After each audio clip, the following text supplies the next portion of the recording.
Mahasiswa Program Studi Peternakan Fakultas Pertanian Universitas Al-Muslim Usangan. Nah, pada kesempatan ini saya akan membuat tugas video di mata kuliah Perencanaan Pembangunan Peternakan dengan dosen pengampu Ibu Dr. Insinyur Siti Zubaidah, SPT, SAG, MM, IPN, ASEAN, yang berjudul Perencanaan Pembangunan Peternakan Berkelanjutan ditinjau dari manajemen pemeliharaan ternak ruminansia. So, langsung saja kita simak penjelasan materinya. Let's take it on. Perencanaan Pembangunan Peternakan. Nah, perencanaan pembangunan peternakan ini merupakan proses penyusunan tahapan baik dalam kegiatan maupun usaha peternakan yang melibatkan berbagai unsur kepentingan sumber yang dibutuhkan guna pemanfaatan dan pengalokasian sumber yang ada dalam rangka meningkatkan kesejahteraan sosial dan kemajuan dalam suatu wilayah dalam jangka waktu tertentu. Pembangunan peternakan merupakan bagian pembangunan nasional yang sangat penting karena tujuan dari pembangunan peternakan adalah untuk peningkatan kualitas sumber daya manusia yang unggul, peningkatan pendapatan dan kesejahteraan peternak. Nah, dalam menjalankan dan mengoptimalkan peran strategi peternakan, yaitu mencapai perekonomian yang maju serta memiliki ketahanan pangan nasional. Terdapat beberapa aspek dan manajemen pemeliharaan pada sektor peternakan yang harus kita perhatikan dengan efektif. Jika dalam perencanaan pembangunan peternakan ini terstruktur dan efektif dalam kita mengelola dan memperhatikan manajemennya, maka akan berdampak sangat positif dan menguntungkan. Yang pertama untuk kita peternak, yang kedua untuk masyarakat, pemerintah, negara, dan alam ataupun lingkungan sekitar yang berkelanjutan. Yang pertama, untuk kita peternak. Usaha peternakan memiliki prospek yang sangat baik untuk peternak. Usaha peternakan dapat memberikan keuntungan ekonomi yang cukup besar untuk peternak, dan potensi ekonomi dari usaha ternak dapat menciptakan lapangan pekerjaan baru bagi generasi-generasi muda dan generasi-generasi milenial. Dan dapat kita simpulkan, pembangunan peternakan ini sangat menguntungkan bagi si peternak sebagai sumber pendapatan dan membuka kesempatan kerja ataupun lapangan kerja untuk orang lain. Yang kedua, masyarakat. Manfaat untuk masyarakat yaitu tersedia pangan terutama untuk memenuhi kebutuhan rakyat akan protein hewani. Peternakan merupakan kegiatan pengembiakan hewan ternak serta membudidayakan hewan tersebut dengan tujuan untuk mendapatkan hasil dan manfaat dari hewan tersebut. Nah, fungsi utama dari adanya peternakan bukan hanya memelihara hewan saja, namun juga ada fungsi lainnya yang tak kalah penting, yaitu mendapatkan manfaat dan hasil yang sudah direncanakan sebelumnya dan menerapkan sistem manajemen tertentu untuk bisa mendapatkan tujuan yang telah ditetapkan. Nah, untuk kehidupan masyarakat, peternakan ini sangat penting. Peternakan ini bisa dimanfaatkan sebagai sumber pangan, misalnya dikonsumsi telurnya, dagingnya, susunya, dan ada juga dimanfaatkan madunya. Nah, selanjutnya dimanfaatkan sebagai sumber sandang. Misalnya diambil bulunya untuk dijadikan benang wol ataupun ulat sutra yang dimanfaatkan untuk menghasilkan benang sutra guna memenuhi kebutuhan sandang masyarakat. Dan ada juga hewan ternak yang dimanfaatkan sumber tenaganya. Misalnya seperti kerbau dimanfaatkan tenaganya untuk membajak pesawahan. Selanjutnya yang ketiga yaitu pemerintah. Selama 75 tahun merdeka, Indonesia telah melakukan berbagai usaha untuk mewujudkan salah satu dari tujuannya, yaitu mencerdaskan kehidupan bangsa dan memajukan kesejahteraan umum. Negara berkomitmen agar warganya dapat mengenyam pendidikan yang layak dan memenuhi kesejahteraan rakyat, baik dari segi pangan, papan, dan sandang. Namun, dalam perjalanannya, negara masih memiliki pekerjaan rumah dalam mencapai tujuan tersebut. Sekarang lagi marak-maraknya kasus stunting yang tinggi khususnya di Aceh. Nah, kejadian stunting ini merupakan permasalahan gizi utama di Indonesia.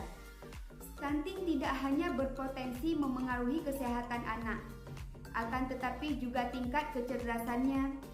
Nah, usaha peternakan ini merupakan salah satu asosiasi pelaku usaha atau stakeholder yang sangat penting dalam gerakan memenuhi kebutuhan pangan anak bangsa. Nah, pemenuhan gizi bangsa berkaitan erat dengan peran bidang peternakan sebagai penyedia pangan protein hewani, contohnya seperti susu, telur, dan daging. Nah, perencanaan pembangunan peternakan yang baik menjadi salah satu acuan pemerintah dalam menjawab terpenuhinya pangan bergizi yang dapat mengurangi prevalensi stunting di Indonesia. Dan peternakan juga sangat membantu pemerintah dalam mencetak SDM yang unggul, adaptif terhadap perkembangan teknologi, sehingga mampu membawa kemajuan di bidang peternakan, termasuk menciptakan lapangan kerja yang bertujuan mensejahterakan masyarakat. Selanjutnya, negara. Ketersediaan protein hewani yang termasuk kebutuhan pangan merupakan salah satu hal penting yang harus dipenuhi agar masyarakat bisa hidup sehat dan beraktivitas. Pentingnya pangan menyangkut kesejahteraan hidup masyarakat dan negara. Tanpa pangan, masyarakat tidak bisa hidup dengan layak dan sebuah negara tidak bisa berkembang. Ketersediaan pangan di suatu negara berpengaruh pada kekuatan suatu negara. Oleh sebab itu, ketahanan pangan berbanding sejajar dengan ketahanan suatu negara. Contoh mudahnya, jika suatu negara tidak memiliki ketersediaan jumlah pangan yang mencukupi untuk masyarakatnya, maka bisa dipastikan impor pangan adalah langkah yang pasti akan dilakukan. Nah, jika suatu negara secara terus-menerus mengimpor bahan makanan di luar, maka bisa dikatakan negara tersebut tidak stabil dan tidak memiliki ketahanan yang kuat. Ketersediaan pangan di suatu negara juga berpengaruh pada ketahanannya, karena jika suatu negara tidak bisa mencukupi kebutuhan dasar masyarakatnya, maka kemiskinan, kekurangan gizi, dan wabah penyakit akan menyerang.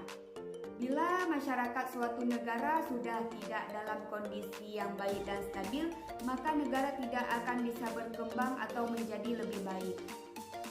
Tanpa adanya ketersediaan pangan yang baik, tidak mungkin ada sumber daya manusia yang berkualitas tinggi. Tanpa individu berkualitas ini, pembangunan suatu negara tidak akan bergerak. Oleh sebab itu, ketahanan pangan menjadi syarat stabilitas politik dan pelaksanaan pembangunan suatu negara. Pentingnya pangan tidak hanya pada level individu atau masyarakat. Ketersediaan bahan pangan yang cukup bisa memengaruhi kondisi suatu negara, termasuk stabilitas ekonomi dan perkembangan. Maka dari itulah ketahanan pangan menjadi salah satu hal yang ingin diraih oleh Indonesia di tahun-tahun yang datang, sebab bisa mempengaruhi seluruh operasional negara. Selanjutnya, alam dan lingkungan. Nah, kotoran hewan ternak herbivora contohnya seperti sapi, kerbau, domba, kambing, kuda, dan unggas bisa menambah bahan organik, nutrisi, dan juga mikroba ke tanah. Nah, dalam prosesnya, tumbuhan bisa menggunakan nutrisi tersebut seperti nitrogen agar bisa tumbuh serta menghasilkan buah dan biji untuk tumbuhan. Nah, si mikroba tanah ini sangatlah penting untuk melawan penyakit berbahaya yang bisa menyerang tanaman sekaligus membersihkan kontaminan dari tanah tempat berbagai jenis tanaman tumbuhan. Dan secara kita tidak ketahui, hewan ternak ini membantu proses fotosintesis. Dalam proses fotosintesis, tumbuhan membutuhkan karbon dioksida atau CO2 yang dikeluarkan oleh si hewan ternak. Nah, dengan CO2 CO2 tersebut, tumbuhan bisa menjalankan proses fotosintesis yang hasilnya juga bisa dirasakan kembali oleh si hewan ternak dan manusia dalam bentuk oksigen atau O2. Agar memperoleh manfaat yang efektif dan keuntungan dalam pembangunan peternakan ini, kita harus benar-benar meninjau dan memperhatikan manajemen dalam pemeliharaannya. Nah, yang pertama, kita harus memilih bibit yang unggul. Yang kedua, kita menjaga kualitas pakan, melakukan sanitasi kandang, dan kita harus benar-benar memperhatikan kondisi kesehatan ternak. Nah, empat ini harus kita perhatikan dengan baik. Yang pertama, bibit unggul. Bibit merupakan ternak yang memiliki sifat unggul dan dapat diwariskan serta memenuhi persyaratan untuk dikembangbiakan. Nah, untuk mendapatkan bibit ternak ruminansia yang berkualitas, perlu dilakukan pengawasan mutu bibit dengan standar pemilihan dan penilaian. Seleksi atau pemilihan bibit ternak ruminansia yang akan dipelihara merupakan salah satu faktor terpenting dan penentu dalam upaya terpenuhinya kebutuhan dan keuntungan, sehingga diperlukan upaya pengembangan pembibitan ternak ruminansia secara berkelanjutan. Seleksi dimaksudkan untuk memilih dan menentukan keunggulan di atas rata ternak lain yang terdapat dalam satu populasi ataupun suatu kelompok. Nah, tujuannya adalah untuk melihat apakah bibit atau bakalan ternak yang kita pelihara itu baik atau tidak. Jika kita tidak memilih bibit yang unggul, nanti kita tidak akan mendapatkan hasil yang berkualitas tinggi dan bagus ketika panen.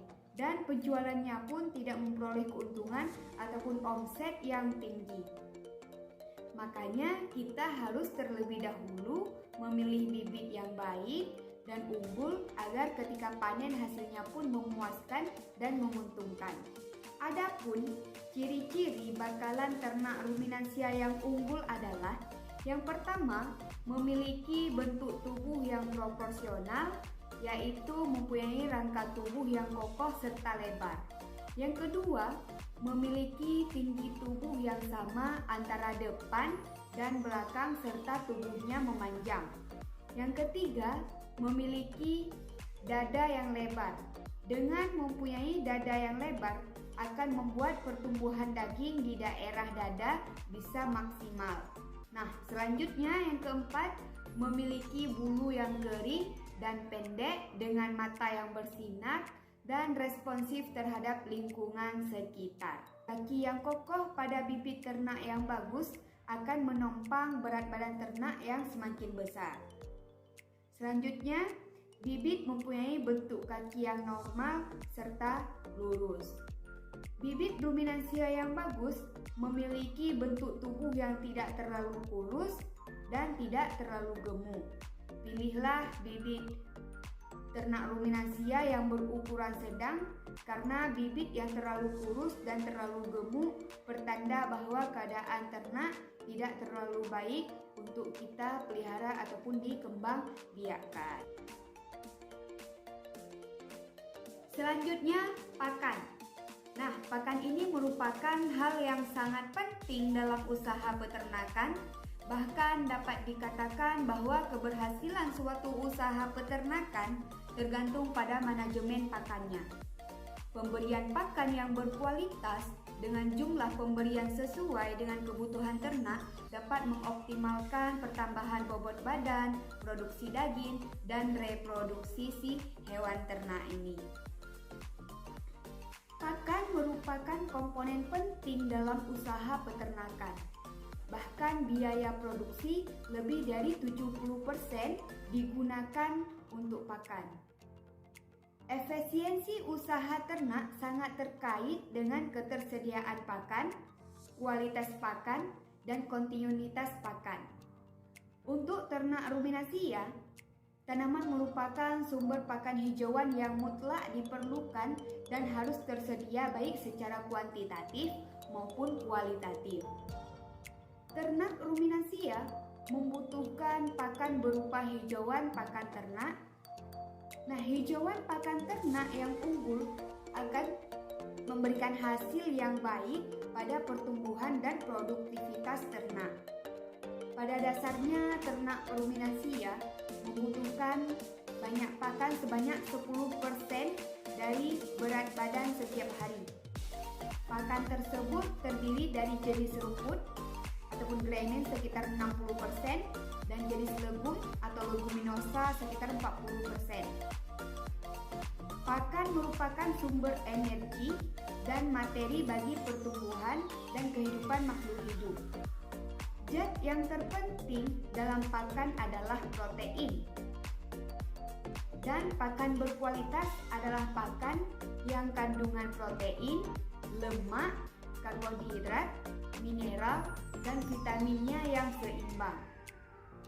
Ketersediaan pakan merupakan faktor penting dalam beternak, karena pakan memiliki peranan penting bagi ternak, yaitu untuk pertumbuhan, untuk mempertahankan hidup, untuk berproduksi menghasilkan anak, untuk daging, telur, dan susu. Dan pakan juga merupakan sumber tenaga dan memelihara daya tahan tubuh serta kesehatan ternak. Pakan juga harus tetap tersedia sepanjang periode beternak, sehingga tidak mengherankan bila beberapa penelitian menunjukkan bahwa biaya pakan merupakan biaya produksi terbesar. Yang ketiga adalah sanitasi kandang. Sanitasi kandang merupakan salah satu usaha dalam rangka membebaskan kandang dari bibit-bibit penyakit maupun parasit lainnya dengan menggunakan obat-obatan, pengendalian seperti desinfektan pada dosis yang dianjurkan. Nah, tindakan ini harus dilakukan secara rutin pada kandang yang akan ditempati oleh si ternak. Perlu kita ketahui bahwa faktor kesehatan ternak sangat menentukan keberhasilan kita dalam suatu usaha peternakan. Oleh karena itu, menjaga kesehatan ternak harus menjadi salah satu prioritas. Menjadi salah satu prioritas utama di samping kualitas makanan ternak dan tata laksana yang memadai.